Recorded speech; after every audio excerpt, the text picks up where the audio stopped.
Hello everyone, welcome back to my YouTube channel study in Bengali. তো আজকে থেকে তোমাদের WBPSC মিসলেনিয়াসের প্রিলিমিনারির জন্য আমাদের যে জিকে সিরিজটা কন্টিনিউ হয়েছিল, এর আগে আমাদের টোটাল 3টে ক্লাস হয়ে গেছিলো। আজকে এর 4 নাম্বার ক্লাসটা আমরা শুরু করছি। তো দেখো, তোমরা যারা যারা WBCS-এর পরীক্ষা দিলে বা যারা যারা WBCS-এর কোশ্চেন পেপার আশা করি প্রত্যেকেই দেখেছো। তো সেখান থেকে কিন্তু একটা বিষয় খুবই স্পষ্ট যে পিএসসির যে কোশ্চেন প্যাটার্ন, সেখানে কিন্তু অনেক বড় একটা পরিবর্তন এসছে, যেখানে কিন্তু তোমার ফ্যাকচুয়াল কোশ্চেনের পাশাপাশি প্রচুর কনসেপচুয়াল কোশ্চেনও জিজ্ঞাসা করা হচ্ছে। তো সেক্ষেত্রে কিন্তু আমাদের প্রত্যেকটা কোশ্চেনকে খুব ডিটেলসে অ্যানালিসিস করে পড়তে হবে, আর এই রকম প্র্যাকটিস কিন্তু করতে হবে, ঠিক আছে? তো সেই জিনিসটাকে মাথায় রেখে কিন্তু আমাদের এই জিকের সিরিজটাকে আরও আপডেট করা হচ্ছে। তো আজকে কিন্তু তার আপডেটেড প্রথম ক্লাস, আজকে আমাদের ক্লাস নাম্বার 4। তাহলে চলো শুরু করি। দেখো, আজকের প্রথম প্রশ্ন কি বলছে, যে সংবিধানের কত নম্বর ধারা অনুযায়ী সুপ্রিম কোর্ট নাগরিকদের মৌলিক অধিকার রক্ষার্থে লেখো বা রিটস জারি করতে পারে? দেখো, জেনারেলি কিন্তু সুপ্রিম কোর্ট রিট বা লেখো জারি করতে পারে 32 নম্বর ধারা অনুযায়ী। এইবার দেখো, এই যে 32 নম্বর ধারা, এখানে মোট রিটের সংখ্যা কত?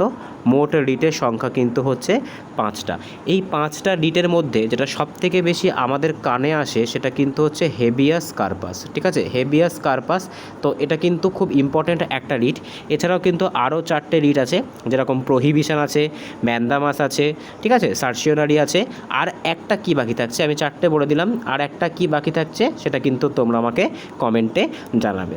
আচ্ছা, সুপ্রিম কোর্ট আমরা দেখে নিলাম। তাহলে যখন সুপ্রিম কোর্ট আমরা দেখলাম, তাহলে সুপ্রিম কোর্ট কত নাম্বার আর্টিকেল অনুযায়ী প্রতিষ্ঠিত হয়েছিল? তো 124(1) নাম্বার আর্টিকেল অনুযায়ী কিন্তু সুপ্রিম কোর্টকে প্রতিষ্ঠা করা হয়েছিল। বর্তমানে কিন্তু সুপ্রিম কোর্টের যে জাজের সংখ্যা সেটা কিন্তু 37+1 এই কাঠামোতে করার একটা কথা হচ্ছে, বা এটা কিন্তু করা হয়েওছে, ঠিক আছে? তো এটা আমরা সুপ্রিম কোর্ট সম্পর্কে জানলাম। এইবার আমরা দেখে নিই, এই যে রিট জারি করার যে ক্ষমতা, এটা কিন্তু 226 নাম্বার আর্টিকেল অনুযায়ী হাইকোর্টও করতে পারে, ঠিক আছে? হাইকোর্টের কাছেও কিন্তু এই পাওয়ারটা আছে, যেটা কিন্তু 226 নাম্বার ধারায় বলা হয়েছে, ঠিক আছে? 14 নাম্বার ধারায় কি বলা আছে? 14 নাম্বার ধারা কিন্তু এটা ফান্ডামেন্টাল রাইটসের মধ্যে বা মৌলিক অধিকারের মধ্যে পড়ছে। এটা কিন্তু আছে ইকুয়ালিটি বিফোর ল, ঠিক আছে? এটাতে কি বলা আছে? ইকুয়ালিটি বিফোর ল, বা আইনের চোখে সবাই সমান, এই কনসেপ্টটা কিন্তু আছে। পরবর্তী প্রশ্ন দেখব কি বলেছে আজকে 2 নম্বর প্রশ্ন, যে অশোকের শিলালিপিগুলি প্রথম কে পাঠোদ্ধার করেছিল? William Jones, James Prinsep, Alexander Cunningham, নাকি জন মার্শাল? তো সঠিক অ্যান্সার কী হবে? সঠিক অ্যান্সার কিন্তু হচ্ছে জেমস প্রিন্সেপ। যদি আমি খুব ভুল না হই, তাহলে কিন্তু সালটা হয়ে যাবে 1837। তাও যদি কোনো কারণে যদি এটা ভুল হয়ে থাকে, অ্যাকচুয়ালি এটা ঠিক আমার মাথা থেকে বেরিয়ে গেছে, যতদূর মনে পড়ছে এটা 1837 সালে হবে। তো যদি এটা ভুল হয়ে থাকে তাহলে তোমরা একটুখানি কমেন্টে আমাকে অবশ্যই জানাবে, ঠিক আছে? আর ঠিক হলে তো কোনো ব্যাপারই নয়। দেখো, এই যে জেমস প্রিন্সেপ অশোকের শিলালিপি কিন্তু পাঠোদ্ধার করে। অশোকের কিন্তু মোট 14টা শিলালিপির বর্ণনা আমরা পাই, যার ভেতরে যে 10 নম্বর শিলালিপি আছে সেখানে কিন্তু অশোকের যে ধম্মের যে কনসেপ্টটা ছিল সেটা কিন্তু বর্ণনা করা আছে, ঠিক আছে? অশোকের যে ধম্মের কনসেপ্টটা। যে 13 নম্বর শিলালিপি আছে সেখানে কি আছে? সেখানে কিন্তু যে কলিঙ্গ যুদ্ধ করা হয়েছিল অশোকের দ্বারা, সেটাও কিন্তু বর্ণনা করা আছে। কলিঙ্গ যুদ্ধ কত সালে হয়েছিল? এটা কিন্তু 261 BC-তে হয়েছিল। দেখো, এখানে তোমরা আরেকটা নাম দেখতে পাচ্ছ, আলেকজান্ডার কানিংহাম। আলেকজান্ডার কানিংহামকে কিন্তু আর্কিওলজিক্যাল সার্ভে অফ ইন্ডিয়া, ঠিক আছে, ভারতের যে প্রত্নতত্ত্ব বিষয়ক যে কোনো রকমের গবেষণার কিন্তু জনক বলা হয়ে থাকে। পরবর্তী প্রশ্ন দেখব কি বলেছে আজকে 3 নম্বর প্রশ্ন, যে মানবদেহের সবথেকে বড় লসিকা গ্রন্থি বা লিমফেটিক অর্গ্যান কোনটা? যকৃৎ, প্লীহা, অগ্নাশয়, নাকি থাইরয়েড? দেখো, এক্ষেত্রে কিন্তু শুধুমাত্র গ্রন্থি বলেনি। গ্রন্থি বা যদি শুধুমাত্র গ্রন্থি বা গ্ল্যান্ড বলতো, সেক্ষেত্রে কিন্তু আমরা অ্যান্সার করতে পারতাম যকৃৎ, কিন্তু এখানে কিন্তু বলেছে সবথেকে বড় লসিকা গ্রন্থি, ঠিক আছে, লিমফেটিক অর্গ্যান। তো সঠিক অ্যান্সার কিন্তু হয়ে যাচ্ছে প্লীহা বা স্প্লিন। এটাকে কিন্তু বলা হয় সবথেকে বড় লসিকা গ্রন্থি। আর এইখানেই দেখ কিন্তু কি হয়, এখানেই কিন্তু যে রেড ব্লাড সেল বা আরবিসিগুলো আছে সেগুলো কিন্তু এই জায়গাটাতে এসে মৃত্যুবরণ করে। আরবিসির গড় আয়ু যদি আমরা দেখি তাহলে কিন্তু আমরা পেয়ে যাব 120 দিন। পরবর্তী প্রশ্ন দেখব কি বলেছে। দেখো, সম্প্রতি 2026 সালের জুন মাসে কোনো দেশের ক্রিকেট দল যদি আইসিসি পুরুষ টি-20 বিশ্বকাপ জয় করে তবে এটি ছিল এই টুর্নামেন্টের কততম সংস্করণ। তো দেখো এখানে কিন্তু মানে বলতে চেয়েছে 2026 সালে কি হয়েছে, 2026 সালে যে মেন্স টি-20 ওয়ার্ল্ড কাপ হয়েছে, তো সেটার উইনার কিন্তু আমরা প্রত্যেকেই জানি যে ইন্ডিয়া কিন্তু সেটার আর উইনার হয়েছে। কিন্তু এখান থেকে কোশ্চেনের লেভেলটা দেখো কী করেছে, যেরকমটা কিন্তু পিএসসি এখন তোমাদের করতে চাইছে, এক্ষেত্রে কিন্তু তোমাদের সংস্করণটা চেয়েছে যে কত নম্বর সংস্করণে এটা হচ্ছে, 9 নম্বর সংস্করণ, তারপরে 10 নম্বর সংস্করণ, 11 নম্বর নাকি 8 নম্বর। তো এটা কিন্তু 2026-এ যেটা হলো সেটা কিন্তু তোমার হচ্ছে 10 নম্বর এডিশনটা হলো। এর আগে কিন্তু যেটা হয়েছিল 2024-এ সেটা কত নম্বর এডিশন হয়েছিল, দেখো সেটা কিন্তু তোমার হচ্ছে 9 নম্বর এডিশন হয়েছিল। সেটাতেও কিন্তু ইন্ডিয়া পরপর ব্যাক টু ব্যাক কিন্তু 2বার কাপ পেয়েছে। ঠিক আছে, পরবর্তী প্রশ্ন দেখব কি বলেছে আজকের 5 নম্বর প্রশ্ন। পঞ্চবার্ষিকী পরিকল্পনা থেকে কিন্তু তোমাদের পিএসসি কোশ্চেন প্রত্যেকবারই করে, WBCS এর পরীক্ষা যাদের ছিল তারাও কিন্তু পেয়েছো যে ভারতের কোন পঞ্চবার্ষিকী পরিকল্পনাটি মূল মেয়াদের 1 বছর আগেই বন্ধ করে দেওয়া হয়েছিল। তো এর মধ্যে যে কোন পরিকল্পনাটা ছিল সেটা কিন্তু 5 বছর স্টে করেনি। ঠিক আছে, সেটা কি করা হয়েছিল, সেটাকে কিন্তু সেটাকে কিন্তু কী করা হয়েছিল, 5 বছরের আগে অর্থাৎ 4 বছরেই কিন্তু এটাকে বন্ধ করে দেওয়া হয়েছিল। তো এই যে পরিকল্পনাটা ছিল এটা কোন বছরের পরিকল্পনা ছিল, এটা কিন্তু যে পঞ্চবার্ষিকী পরিকল্পনা ছিল সেই সময়কার কথা কিন্তু এটা। এই পঞ্চবার্ষিকী পরিকল্পনা কত সালে হয়েছিল বা এটার যে স্টে সেটা কত সাল থেকে কত সাল পর্যন্ত হয়েছিল সেটা কিন্তু তোমাদের জন্য হোমওয়ার্ক থাকলো, অবশ্যই তোমরা কমেন্টে জানাবে। পরবর্তী প্রশ্ন যদি আমরা দেখি কি বলছে, যে ভারতের কোন নদীটি বৃদ্ধ গঙ্গা নামে পরিচিত, কৃষ্ণা, গোদাবরী, কাবেরী নাকি মহানদী। তো সঠিক অ্যান্সার কী হবে, সঠিক অ্যান্সার কিন্তু হচ্ছে গোদাবরী। তো WBCS এর ক্লাস করানোর সময় কিন্তু এই কোশ্চেনটা অনেকের কনফিউশন হয়েছিল, আমি তোমাদেরকে পিএসসি মিসলেনিয়াসের জন্য আরেকবার ক্লিয়ার করে দিই। দেখো গোদাবরীকে কিন্তু দক্ষিণের গঙ্গা বলে, এটা আমরা প্রত্যেকেই জানি, বা বৃদ্ধ গঙ্গাও কিন্তু বলে, কিন্তু এটা কিন্তু হচ্ছে গোদাবরী আমাদের দক্ষিণের গঙ্গা হলেও যদি একটা কথা প্রশ্নের মধ্যে লেখা থাকে সেটা হচ্ছে পবিত্রতার দিক থেকে, এই যে শব্দটা যদি লেখা থাকে সেক্ষেত্রে কিন্তু পবিত্রতার দিক থেকে বা হোলিনেসের দিক থেকে কাবেরীকে কি বলা হয়, কাবেরীকে কিন্তু দক্ষিণের গঙ্গা বলা হয়। কিন্তু যদি শুধুমাত্র দক্ষিণের গঙ্গা বা বৃদ্ধ গঙ্গা থাকে সেক্ষেত্রে কিন্তু গোদাবরী সঠিক অ্যান্সার হয়ে যাবে। পরবর্তী প্রশ্ন দেখব কি বলেছে, দেখো আজকে 7 নম্বর প্রশ্ন, যে একটি সুস্থ ও স্বাভাবিক মানুষের চোখের স্পষ্ট দর্শনের ন্যূনতম দূরত্ব বা least distance of distant vision কত। তো আমরা যদি আমাদের চোখ যেখানে অবস্থান করছে সেখান থেকে 25 সেন্টিমিটার দূর পর্যন্ত একদম ক্রিস্টাল ক্লিয়ার দেখতে পাই, পরিষ্কার দেখতে পাই, তাহলে কিন্তু চোখের কোনো রকম রোগ হয়নি বলে মেনে নেওয়া হয়। পরবর্তী প্রশ্ন দেখব কি বলেছে, দেখো আজকের 8 নম্বর প্রশ্ন, বিখ্যাত কাল্পনিক চরিত্র ঘনাদা এর সৃষ্টিকর্তাকে। তো এটা কিন্তু পিএসসির one of the most favourite topic, যে এই চরিত্রগুলো থেকে কিন্তু পিএসসি কোশ্চেন করে। তো দেখো ঘনাদা এই যে চরিত্রটা আছে এটা কিন্তু প্রেমেন্দ্র মিত্রের একটা সৃষ্টি। ঠিক আছে, নারায়ণ গঙ্গোপাধ্যায়ের আমরা জানি কি, নারায়ণ গঙ্গোপাধ্যায়ের কিন্তু হচ্ছে টেনিদা। আর সবথেকে বেশি যেটা কিন্তু বিভিন্ন রকম পরীক্ষাতে আসতে দেখা গেছে সেটা কিন্তু হচ্ছে ফেলুদা। আর ফেলুদা কার, ফেলুদা কিন্তু হচ্ছে সত্যজিৎ রায়ের। পরবর্তী প্রশ্ন দেখব কি বলেছে, দেখো আজকে 9 নম্বর প্রশ্ন, যে পঞ্চায়েত নির্বাচন পরিচালনা করার চূড়ান্ত দায়িত্ব কার ওপর ন্যস্ত থাকে। ঠিক আছে, দেখো এক্ষেত্রে কিন্তু তোমরা যখনই দেখবে যে নির্বাচন, তোমরা কি করবে, তোমরা কিন্তু ইসিআই বা ইলেকশন কমিশনার অফ ইন্ডিয়া করবে। দেখো election commissioner of India panchayat আর মিউনিসিপ্যালিটি বাদে সব রকম ইলেকশন করায়, এটা একদম ঠিক। কিন্তু এই যে পঞ্চায়েত নির্বাচন বা মিউনিসিপ্যালের যে নির্বাচন হয়ে থাকে সেটা করানোর দায়িত্ব কিন্তু সংশ্লিষ্ট রাজ্যের নির্বাচন কমিশনার অর্থাৎ স্টেট ইলেকশন কমিশনারের। ঠিক আছে, এটা কিন্তু খুব ইম্পর্টেন্ট একটা কোশ্চেন। পরবর্তী প্রশ্ন দেখব কি বলেছে আজকে 10 নম্বর প্রশ্ন, যে ভারতের জাতীয় কংগ্রেসের প্রথম মহিলা সভাপতি কে ছিলেন। এখানেও কিন্তু অনেকের কনফিউশন হয়। দেখো প্রথম মহিলা বলেছে, প্রথম মহিলা যদি বলা হয় সেক্ষেত্রে কিন্তু সঠিক অ্যান্সার হয়ে যাবে অ্যানি বেসান্ত। আর এক্ষেত্রে শুধুমাত্র একটা কথা যদি জুড়ে দেওয়া হয় সেই কথাটা হচ্ছে ভারতীয়, এই কথাটা জুড়ে দিলেই কিন্তু সম্পূর্ণ কোশ্চেনটা সরোজিনী নাইডুর দিকে হয়ে যাবে। ঠিক আছে, তো অ্যানি বেসান্ত কিন্তু প্রথম মহিলা সভাপতি। আর যদি আমরা প্রথম ভারতীয় মহিলা সভাপতির কথা বলি সেক্ষেত্রে কিন্তু সরোজিনী নাইডু হয়ে যাবে। ঠিক আছে, কততম সংবিধান মানে কততম এটা করেছিল, এটা কিন্তু 1925 সালের যেটা হয়েছিল লখনৌতে, সেখানে কিন্তু তিনি সভাপতিত্ব করেছিল। পরবর্তী প্রশ্ন দেখব কি বলেছে দেখো আজকের 11তম প্রশ্ন, যে গুপ্ত বংশের কোন সম্রাটকে ভারতের নেপোলিয়ান বলা হয়। তো এটা তো খুব ইম্পর্ট্যান্ট একটা ফ্যাকচুয়াল কোশ্চেন। তো সঠিক অ্যান্সার কিন্তু হচ্ছে সমুদ্রগুপ্তকে কি বলা হয়, সমুদ্রগুপ্তকে কিন্তু ভারতের নেপোলিয়ান বলা হয়। আচ্ছা, সমুদ্রগুপ্ত সম্পর্কে আর একটা কোশ্চেনে কিন্তু পরীক্ষায় আসে যে ইনি কিন্তু বীণা বাদক ছিলেন, ঠিক আছে, অর্থাৎ বীণা বাজাতে তার যে মুদ্রা, মানে তার যে মুদ্রা সেখানে কিন্তু তাকে বীণা বাজানো অবস্থায় দেখা গেছে, ঠিক আছে। আচ্ছা দেখো, এই যে দ্বিতীয় চন্দ্রগুপ্ত আছে, এই দ্বিতীয় চন্দ্রগুপ্তের কিন্তু একটা মুদ্রা পাওয়া গেছে, সেখানে কিন্তু তিনি ভগবানের কাছ থেকে প্রসাদ গ্রহণ করছেন, এরকম কিন্তু একটা মুদ্রা পাওয়া গেছে। দ্বিতীয় চন্দ্রগুপ্তকে কি বলা হতো, এনাকে কিন্তু সকারি বলা হতো। আর এনার রাজসভায় কিন্তু কি ছিল, এনার রাজসভায় কিন্তু নবরত্ন ছিল, কালিদাস কিন্তু এনারই নবরত্ন ছিল। আর হচ্ছে যে দ্বিতীয় চন্দ্রগুপ্ত কিন্তু বিক্রমাদিত্য যে টাইটেল, সেই বিক্রমাদিত্য টাইটেলও কিন্তু গ্রহণ করেছিল। পরবর্তী প্রশ্ন দেখব কি বলেছে আজকের 12তম প্রশ্ন, যে ওস্তাদ আল্লাহ রাখা কোন বাদ্যযন্ত্রের সাথে সম্পর্কযুক্ত। তো সঠিক অ্যান্সার কী হবে, দেখো ওস্তাদ আল্লাহ রাখা এক সেকেন্ড, এখানে কোশ্চেনটা একটু সরে গেছে, দুঃখিত খুবই। দেখো এই যে হ্যাঁ, এখানে পেয়ে গেছি। তো ওস্তাদ আল্লাহ রাখা এই যে বাদ্যযন্ত্র, এই বাদ্যযন্ত্রটির সঙ্গে কিন্তু সম্পর্কযুক্ত হচ্ছে তবলা, ঠিক আছে, তবলার সঙ্গে কিন্তু ওস্তাদ আল্লাহ রাখা সম্পর্কযুক্ত। আচ্ছা, এই আল্লাহ রাখা আর এই যে জাকির হোসেন, ঠিক আছে, এদের মধ্যে কিন্তু একটা সম্পর্ক আছে, এটা কিন্তু তোমরা আমাকে বলবে, ঠিক আছে। আচ্ছা, সেতারের ক্ষেত্রে যদি আমরা যাই, তাহলে সেক্ষেত্রে আমরা কী পাবো, সেতারের ক্ষেত্রে কিন্তু যে পণ্ডিত রবিশঙ্কর আছে, রবিশঙ্করের নামটা কিন্তু খুবই গুরুত্বপূর্ণ, ঠিক আছে। সানায়ের সাথে আমরা জানি বিসমিল্লাহ খান, খুবই গুরুত্বপূর্ণ। পরবর্তী প্রশ্ন দেখব কি বলেছে দেখো আজকে 13তম প্রশ্ন, যে বৃষ্টির ফোঁটা গোলাকার হওয়ার পেছনের কারণ কি। তো সায়েন্স থেকেও কিন্তু প্রচুর ভালো ভালো কোশ্চেন জিজ্ঞাসা করা হয়েছিল তোমাদের WBCS পরীক্ষাতে, যেক্ষেত্রে কিন্তু তোমাদের কনসেপ্টটা খুবই ক্লিয়ার থাকা প্রয়োজন।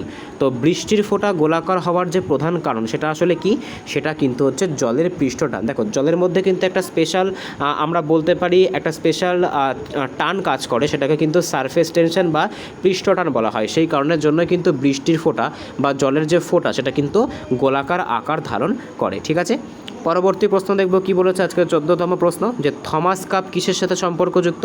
তো খেলাধুলা রিলেটেড কোশ্চেনও কিন্তু তোমাদের পরীক্ষায় এসেছিল। তো থমাস কাপ কোন খেলার সাথে সম্পর্কযুক্ত। তো থমাস কাপ কিন্তু হচ্ছে ব্যাডমিন্টন খেলার সাথে সম্পর্কযুক্ত। দেখো এই যে থমাস কাপ, এটা কিন্তু ছেলেদের যে ব্যাডমিন্টন, ঠিক আছে, ছেলেদের যে ব্যাডমিন্টন সেটাকে বলে থমাস কাপ। আর এটারই যেটা মেয়েদের সংস্করণ সেটাকে কিন্তু বলা হয় উবের কাপ, ঠিক আছে, এটাকে কিন্তু বলা হয় উবের কাপ। পরবর্তী প্রশ্ন দেখব কি বলেছে আজকের 15তম প্রশ্ন, কোন সুলতান দিল্লির সিংহাসনে বসার পর সিজদা এবং পায়বেশ প্রবর্তন করেছিল। তো ইতিহাস থেকে কিন্তু তোমাদের একদম খুব ডিটেইলসে খুব কোশ্চেন করানো হয়েছিল। তো আমরা চেষ্টা করছি আমাদের এই ভিডিওগুলোতে সেরকম ডিটেলিং কোশ্চেন আনার, তো সেক্ষেত্রে কিন্তু তোমাদের অনেক বেশি সুবিধা হবে। তো দেখো এই যে সিজদা আর এই পাইবস, ঠিক আছে, সিজদা আর যে পাইবস আছে, এটা কিন্তু চালু করা হয়েছিল কার দ্বারা, এটা কিন্তু চালু করা হয়েছিল গিয়াসউদ্দিন বলবনের দ্বারা। আচ্ছা, যখন আমরা গিয়াসউদ্দিন সম্পর্কে পড়ছি আমরা জেনে নিই। দেখো গিয়াসউদ্দিনের আসল নাম কিন্তু হচ্ছে উলুগ খাঁ, ঠিক আছে। আচ্ছা, গিয়াসউদ্দিন বলবন কিন্তু যে 40 চক্র ছিল, অর্থাৎ যে ইলতুৎমিশ দ্বারা যে 40 চক্র বা 40 জনের যে সিস্টেমটা চালু করা হয়েছিল, 40 জন মন্ত্রীর যে সিস্টেমটা চালু করা হয়েছিল, যারা সমগ্র রাজাকে গাইড করতো, সেটাকে কিন্তু সম্পূর্ণ বাদ করে দেওয়া হয়েছিল, ঠিক আছে। আচ্ছা, আলাউদ্দিন খলজি থেকে কিন্তু তোমাদের অনেক কোশ্চেন করেছিল তোমার হচ্ছে পিএসসির যে WBCS পরীক্ষায়। তো তোমরা আশা করি যারা যারা দিয়েছো বা যারা যারা কোশ্চেনটা দেখেছো তারা বুঝতে পারছো আমি কোন দুটো কোশ্চেনের কথা বলছি। তো এক্ষেত্রে কিন্তু আলাউদ্দিন খলজি সম্পর্কে তোমাদের একটুখানি জানতেই হবে। দেখো আলাউদ্দিন খলজির কিন্তু সেনাপতির নাম, এটাও কিন্তু খুবই গুরুত্বপূর্ণ। তো আলাউদ্দিন খলজির সেনাপতিকে কিন্তু বলা হয় মালিক কাফুর। আর এনার কিন্তু আরেকটা নামও ছিল, এনাকে কিন্তু 1000 দিনারে কেনা হয়েছিল। সেই কারণের জন্য কিন্তু যেহেতু ওরা দাস ছিল, আগেকার দিনে তো দাসের কেনা বেচা হতো, সেই কারণের জন্য কিন্তু মালিক কাফুরকে 1000 দিনারিও বলা হয়ে থাকে, ঠিক আছে। আচ্ছা, আলাউদ্দিন খলজি সম্পর্কে আমাদের আরেকটা জিনিস জানতে হবে, সেটা কি, সেটা কিন্তু হচ্ছে আলাউদ্দিন খলজির যে রেশনিং ব্যবস্থা, সেটা কিন্তু সবার প্রথম আলাউদ্দিন খলজি চালু করেছিল এই রেশনিং ব্যবস্থাটা, ঠিক আছে। পরবর্তী প্রশ্ন দেখব কি বলেছে দেখো আজকে 16 নম্বর প্রশ্ন, যে রান্নার গ্যাসে যে তীব্র গন্ধ পাওয়া যায় তা আসলে কোন রাসায়নিক যৌগের জন্য হয়ে থাকে। দেখো যে রান্নার গ্যাস কিন্তু মূলত কী দিয়ে তৈরি হয়, রান্নার গ্যাস কিন্তু মূলত প্রোপেন ও হচ্ছে বিউটেন দিয়ে তৈরি করা হয়। কিন্তু কোনো কারণে যদি গ্যাসের কোনো লিকেজ হয়, সেটাকে বোঝার জন্য কি করা হয়, সেটাকে বোঝার জন্য কিন্তু ইথাইল মার্ক্যাপ্টান নামক একটা দুর্গন্ধ জাতীয় গ্যাস ব্যবহার করা হয়ে থাকে। পরবর্তী প্রশ্ন দেখব কি বলেছে, দেখো আজকে 17তম প্রশ্ন, যে কত সালে এবং কার নেতৃত্বে আজাদ হিন্দ ফৌজ আনুষ্ঠানিকভাবে গঠিত হয়েছিল। ঠিক আছে, তো এটা সঠিক অ্যান্সার কী হবে, এটা সঠিক অ্যান্সার কিন্তু হয়ে যাবে যে 1941 সালে ক্যাপ্টেন মোহন সিং। ঠিক আছে, ক্যাপ্টেন মোহন সিং দ্বারা কিন্তু এই যে আইএনএ, ঠিক আছে, ইন্ডিয়ান ন্যাশনাল আর্মি বা আজাদ হিন্দ ফৌজ, ঠিক আছে, যেটা কিন্তু পরবর্তীকালে সুভাষচন্দ্র বসুর আন্ডারে আসার পরে নাম হয়েছিল, তো সেটা কিন্তু 1941 সালে ক্যাপ্টেন মোহন সিং দ্বারা এটাকে কিন্তু আনুষ্ঠানিকভাবে প্রতিষ্ঠা করা হয়েছিল। ঠিক আছে, পরবর্তী প্রশ্ন দেখব কি বলেছে আজকের 18তম প্রশ্ন, যে বিশ্ব উষ্ণায়ন বা গ্লোবাল ওয়ার্মিংয়ের জন্য দায়ী প্রধান গ্যাস কোনটা। তো এটা তো আশা করি প্রত্যেকেই পারবে, তো সঠিক অ্যান্সার কিন্তু হচ্ছে কার্বন ডাই অক্সাইড। ঠিক আছে, আচ্ছা এই দেখো এবার এই যে মানে গ্লোবাল ওয়ার্মিং বা নেচার সংক্রান্ত যে কনভেনশনগুলো হয় সেগুলো কিন্তু খুবই গুরুত্বপূর্ণ হয়ে থাকে। ঠিক আছে, যেরকম 1987 সালে কিন্তু তোমাদের একটা প্রোটোকল হয়েছিল, আর তারপরে কিন্তু 1997 সালে আর একটা প্রোটোকল হয়েছিল। 1927 সালে কিন্তু ওজোন নিয়ে একটা প্রোটোকল হয়েছিল, সেটার নাম কি ছিল, সেটার নাম কিন্তু ছিল যে মন্ট্রিল প্রোটোকল। ঠিক আছে, আর যে কিয়োটো প্রোটোকল সেটাও কিন্তু খুবই গুরুত্বপূর্ণ। আবার দেখবে যে বসুন্ধরা সম্মেলন হয়েছিল সেটাও কিন্তু পরিবেশের দিক থেকে খুবই গুরুত্বপূর্ণ। পরবর্তী প্রশ্ন দেখব কি বলেছে, দেখো পরবর্তী প্রশ্ন, যে ভারতীয় সংবিধানের কোন পার্ট বা অংশের জরুরি অবস্থা বা এমার্জেন্সি প্রভিশনের কথা উল্লেখ করা আছে। তো দেখো এই যে তোমার হচ্ছে জরুরি অবস্থা বা যেটাকে আমরা এমার্জেন্সি বলে থাকি, ঠিক আছে, তো এই এমার্জেন্সি রিলেটেড কোশ্চেন কিন্তু খুবই গুরুত্বপূর্ণ হয়ে যায়। তো এমার্জেন্সি কিন্তু 3 রকমের এমার্জেন্সি আছে, একটা 352 আছে, একটা 356 আছে, আর একটা কিন্তু 360 আছে। 352তে কিন্তু ন্যাশনাল এমার্জেন্সি, 356তে কিন্তু রাষ্ট্রপতি দ্বারা যেটা জারি করা হয় সেটা, আর 360 কিন্তু তোমার হচ্ছে ফিনান্সিয়াল এমার্জেন্সি। এইবার এই এমার্জেন্সি প্রভিশনের কথা সেটা কিন্তু আর্টিকেল মানে পার্ট, কত নাম্বার পার্ট, এটা কিন্তু তোমার হচ্ছে এগুলোকে আমরা আর্টিকেলগুলো আলোচনা করলাম, আর এটা কিন্তু পার্ট নাম্বার 18তে অবস্থান করছে। ঠিক আছে, পার্ট নাম্বার 18তে কিন্তু এটা অবস্থান করছে। তোমাদের কিন্তু একটা কোশ্চেন ছিল যে কোন মৌলিক অধিকারগুলোকে আমরা এমার্জেন্সির সময়ও খারিজ করতে পারি না, সেটা কিন্তু হচ্ছে মানে 20 আর 21 WBCS-এর কোশ্চেনের কথা বলছি। তো 20 আর 21কে কিন্তু কী করা যায় না, 20 আর 21কে কিন্তু কোনোরকমভাবে ডিজলভ করা যায় না। পরবর্তী প্রশ্ন দেখব কি বলেছে, যে বুদ্ধচরিত কাব্যের রচয়িতাকে। তো সঠিক অ্যান্সার কী হবে, সঠিক অ্যান্সার কিন্তু হচ্ছে অশ্বঘোষ। আচ্ছা অশ্বঘোষ সম্পর্কে একটা ডিটেলস তোমাদেরকে জানিয়ে রাখা ভালো যে অশ্বঘোষ কিন্তু বিহারের একজন শিক্ষক ছিলেন। ঠিক আছে, পরবর্তীকালে কনিষ্ক যখন বিহার আক্রমণ করেছিল তো তিনি এই অশ্বঘোষকে দেখে অনুপ্রাণিত হন, আর তাকে কিন্তু কোথায় নিয়ে গেছিল, তাকে কিন্তু কাশ্মীরে নিয়ে গেছিল। আর যে চতুর্থ বৌদ্ধ সঙ্গীতি হয়েছিল সেই চতুর্থ বৌদ্ধ সঙ্গীতির সময় কিন্তু না কি হয়েছিল, এই প্রথম একটা বৌদ্ধ সঙ্গীতি যেখানে কিন্তু অধ্যক্ষ এবং উপাধ্যক্ষ দুজনে ছিল। তো সেই চতুর্থ বৌদ্ধ সঙ্গীতির অধ্যক্ষ কিন্তু করা হয়েছিল বসুমিত্রকে। ঠিক আছে, বসুমিত্রকে, আর উপাধ্যক্ষ কিন্তু কাকে করা হয়েছিল, তো উপাধ্যক্ষ কিন্তু করা হয়েছিল এই অশ্বঘোষকে। তোমাদের কিন্তু এই বৌদ্ধ সঙ্গীতি থেকেও একটা কোশ্চেন WBCS-এর পরীক্ষায় এসেছিল। পরবর্তী প্রশ্ন দেখব কি বলেছে আজকের 21তম প্রশ্ন, যে ভারতের কোন রাজ্যটি ভাষার ভিত্তিতে গঠিত হওয়া প্রথম রাজ্য। তো সঠিক অ্যান্সার কিন্তু হচ্ছে অন্ধ্রপ্রদেশ। অন্ধ্রপ্রদেশ কিন্তু তেলেগু ভাষা বা আমরা বলতে পারি যে ভাষার ভিত্তিতে গঠিত হওয়া প্রথম রাজ্য। পরবর্তী প্রশ্ন দেখব কি বলেছে, দেখো পরবর্তী প্রশ্ন। আচ্ছা পরবর্তী প্রশ্নে যাওয়ার আগে আমি তোমাদের কাছে একটা কোশ্চেন জিজ্ঞাসা করতে চাই, যেটা কিন্তু খুবই গুরুত্বপূর্ণ আমাদের ওয়েস্ট বেঙ্গলের PSC-র যে কোনো পরীক্ষা বা ওয়েস্ট বেঙ্গলের যে কোনো পরীক্ষা। তো বর্তমানে কিন্তু আমাদের পশ্চিমবঙ্গ দিবস কবে পালন করা হবে সেটা কিন্তু ডিসাইড করা হয়েছে। তো সেটা কত তারিখে করা হয়েছে সেটা কিন্তু তোমরা আমাকে কমেন্টে জানাবে। তোমাদের আপকামিং পরীক্ষার জন্য কিন্তু খুবই গুরুত্বপূর্ণ হতে চলেছে প্রশ্নটা। পরবর্তী প্রশ্ন দেখব কি বলেছে, দেখো যে ভারতে কে ব্যাংকের সুদের হার বা রেপো রেট নির্ধারণ করে। তো সঠিক অ্যান্সার কিন্তু হচ্ছে, দেখো এই রেপো রেটটা কিন্তু তোমাদের আমি WBCS-এর ক্লাস করানোর সময় অনেকবার বুঝিয়েছি, তাও আর একবার বলে দিচ্ছি তোমাদেরকে। দেখো রেপো রেটটা কিন্তু হচ্ছে RBI যখন তার আন্ডারে থাকা ব্যাংকগুলোকে ঋণ প্রদান করে, ঠিক আছে, সেটাকে কিন্তু বলা হয়ে থাকে রেপো রেট। আর এই যে রেপো রেট যেটা আছে সেটা কিন্তু MPC, ঠিক আছে, অর্থাৎ যে মনিটারি পলিসি কমিটি, এটা কিন্তু নির্ধারণ করে থাকে। প্রত্যেক 2 মাস অন্তর অন্তর কিন্তু এটা রিপোর্ট পেশ করা হয়, চেঞ্জেস করা হয়, কখনো কখনো কিন্তু সেমও রাখা হয়। পরবর্তী প্রশ্ন দেখব কি বলেছে, মানবদেহের কোন অঙ্গে ইউরিয়া তৈরি করে। তো আমরা প্রত্যেকে জানি সঠিক অ্যান্সার কিন্তু হচ্ছে বৃক্কে ইউরিয়া উৎপন্ন, এই আমাদের যে যকৃৎ আছে সেই যকৃতে কিন্তু ইউরিয়া উৎপন্ন হয়। পরবর্তী প্রশ্ন দেখব কি বলেছে, দেখো যে ইউনেস্কো এর সদর দপ্তর কোথায় আছে, খুব গোলায় কিন্তু এটা, ঠিক আছে। অনেকে এটা কি করো, অনেকে কিন্তু এটা তোমার হচ্ছে নিউ ইয়র্ক করো, যেহেতু ইউএনওর যে সদর দপ্তর আছে সেটা ওখানে অবস্থিত। দেখো যে ইউনেস্কো আছে, সেই ইউনেস্কোর যে সদর দপ্তর সেটা কিন্তু প্যারিসে অবস্থিত, ঠিক আছে। আচ্ছা, জেনিভাতে আমরা জানি কি আছে, জেনিভাতে কিন্তু WHO আছে, ILO আছে, WTO আছে, এগুলোর কিন্তু প্রত্যেকটার অবস্থিত, ঠিক আছে। এবার দেখো এখানে ওপেক, ঠিক আছে, ওপেক কোথায়, ওপেক কিন্তু এইখানে আছে। পরবর্তী প্রশ্ন দেখব কি বলেছে, আজকের 25তম প্রশ্ন, যে হরিপ্রসাদ চৌরসিয়া আমজাদ আলী খানের নাম এলে আমরা শরৎ বুঝি, কিন্তু বিসমিল্লাহ খান কোন বাদ্যযন্ত্রের সাথে জন্য বিখ্যাত ছিল। তো একটু কথা তোমাদেরকে বললাম, পিএসসি কিন্তু তোমাদের এখন এই রকমের ট্রেন্ডিং কোশ্চেন জিজ্ঞাসা করছে। তো বিসমিল্লাহ খান একদম চোখ বুঝে কিন্তু সঠিক অ্যান্সার হয়ে যাবে সানাই। পরবর্তী প্রশ্ন দেখব কি বলেছে, রাজ্যসভার চেয়ারম্যান হিসেবে কে দায়িত্ব গ্রহণ করে। তো আমরা প্রত্যেকে জানি যে আর্টিকেল 64 অনুযায়ী কিন্তু রাজ্যসভার চেয়ারম্যান কে হয়ে থাকেন, রাজ্যসভার চেয়ারম্যান কিন্তু পদাধিকার বলে ভারতের উপরাষ্ট্রপতি হয়ে থাকেন। পরবর্তী প্রশ্ন দেখব কি বলেছে, যে পর্যায় সারণীর কোন গ্রুপ বা শ্রেণীতে হ্যালোজেন মৌলগুলো অবস্থান করে। তো হ্যালোজেনগুলো কোথায় অবস্থান করে, হ্যালোজেনগুলো কিন্তু গ্রুপ নাম্বার 17-এ অবস্থান করে। পরবর্তী প্রশ্ন দেখব কি বলেছে, নিখিল ভারত ট্রেড ইউনিয়ন কংগ্রেস বা AITUC এর প্রথম সভাপতি কে ছিলেন।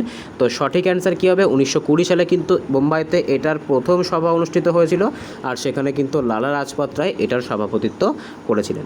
পরবর্তী প্রশ্ন দেখব কি বলেছে, আজকের 29তম প্রশ্ন, যে ভারতের কোন রাজ্যে বিখ্যাত নাওচন্দি মেলা অনুষ্ঠিত হয়, ঠিক আছে। তো সঠিক অ্যান্সার কী হবে, এটা সঠিক অ্যান্সার কিন্তু হচ্ছে উত্তরপ্রদেশে কিন্তু এই নাওচন্দি মেলা বা নৌচন্দি মেলা অনুষ্ঠিত হয়। পরবর্তী প্রশ্ন দেখব কি বলেছে, আজকে লাস্ট প্রশ্ন, যে নিম্নলিখিত কোন দিনটিকে ভারতের জাতীয় বিজ্ঞান দিবস হিসেবে পালন করা হয়। তো সঠিক অ্যান্সার কিন্তু হচ্ছে 28শে ফেব্রুয়ারি। কার উদ্দেশ্যে, সিভি রমনের উদ্দেশ্যে। তার কারণ কি, 1930 সালে সিভি রমন কিন্তু ফিজিক্সে প্রথম ভারতীয় হিসেবে নোবেল পুরস্কার পান। তো আজকে এই 30টা কোশ্চেন হলো, ধীরে ধীরে কিন্তু আমাদের নাম্বার অফ কোশ্চেন্সও বাড়ানো হবে, কোশ্চেনের লেভেলও কিন্তু বাড়ানো হবে। তোমরা আশা করি যারা আমার এই ক্লাসগুলো ফলো করো তারা জানো যে এখানে কীরকমভাবে তোমাদেরকে সব রকম টপিককে একসাথে কভার করিয়ে ঠিক পিএসসির আদলে ক্লাসগুলো করানো হয়।